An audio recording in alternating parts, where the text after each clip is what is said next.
இன்ஷா அல்லாஹ் ஒரு வாரங்களில் புனிதமிக்க ரமதானை நம்ம சந்திக்கவிருக்கிறோம். அந்த ரமதானுக்கு நம்ம ஆயத்தமாகணும், நம்ம பக்குவப்படுத்தணும் அப்படிங்கிறதுக்காக ஒரு சுருக்கமான செய்தி. பொதுவாக வியாபாரிகளை பார்க்குறோம். வருடம் முழுவதும் வியாபாரம் செஞ்சாலும் அந்த ஹஜ் பெருநாள், நோம்பு பெருநாள், பொங்கல், தீபாவளி என்று பண்டிகை நாட்கள், பெருநாள் கணக்கில் வந்துட்டா விசேஷமான ஏற்பாடு செய்கிறாங்க. காரணம் என்னென்னா, மற்ற காலத்தில் கிடைக்கிறத விட அந்த காலத்தில் ஒரு 10 மடங்கு 20 மடங்கு லாபம் அதிகமாக கிடைக்குது. அதனால இந்த ஒரு சராசரி வியாபாரியை, துணிக்கடை நடத்துகிற வியாபாரியை பார்க்குறோம். அவர் வளமையாக திறக்கிற கடையை முன்னாடி திறக்கிறாரு, வளமையாக பூட்டுற கடையை லேட் பண்ணி பூட்டுறாரு. பெருநாள் தினம் வந்துட்டா விடிய விடிய கடையை வச்சுக்கிறாரு.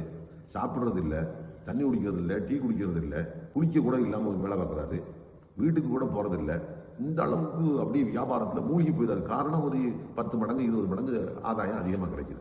ஆனால் நம்மளை பொறுத்த மட்டும், முஸ்லீம்களாகிய மூமின்களாகிய நம்மளை பொறுத்த மட்டும் அல்லாஹ் மறுமையின் வியாபாரிகள் என்று குறிப்பிடுறான். ஹல் அதுல்லுக்கும் அலா திஜாரத்தின் துஞ்சிக்கும் மின் அதாபின் அலீம்.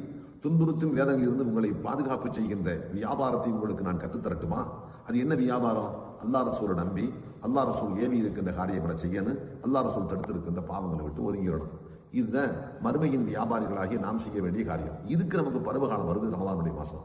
இந்த ரமலானுடைய மாதம் மற்ற காலங்களில் செய்யக்கூடிய அமலை விட எவ்வளவு நம்ம கூட 10 மடங்குல 20 மடங்குல குறைஞ்சபட்சம் 70 மடங்கு சொன்னாங்க. 70 மடங்கு அல்லாஹ் நன்மையை பெருக்கி தர்றான்னு சொன்னாங்க. அப்போ ஒரு 10 மடங்குக்கே சாதாரண கொஞ்ச காலம் வாழ்றது உலகத்தில் 10 மடங்கு 20 மடங்குங்க அவ்வளவு தியாகம் பண்ணுறாங்கன்னா, நாம 70 மடங்கு அல்லாஹ் கூடிய தரப்போகும்போது அல்லாஹ் அக்பர். அதற்காக ஒரு மாதம் இல்லை, எத்தனை மாதம் வேணும் குர்பானி ஆகும். அல்ஹம்துலில்லாஹ். அதனால ரமலானுடைய மாசத்துக்கு முன்னாடி அந்த கிடைக்கக்கூடிய பாக்கியங்களை மனசில் வச்சு நம்ம ஆயத்தமாகுவோம். அஸ்ஸலாமு அலைக்கும் வரஹ்மத்துல்லாஹி வபரகாத்துஹு.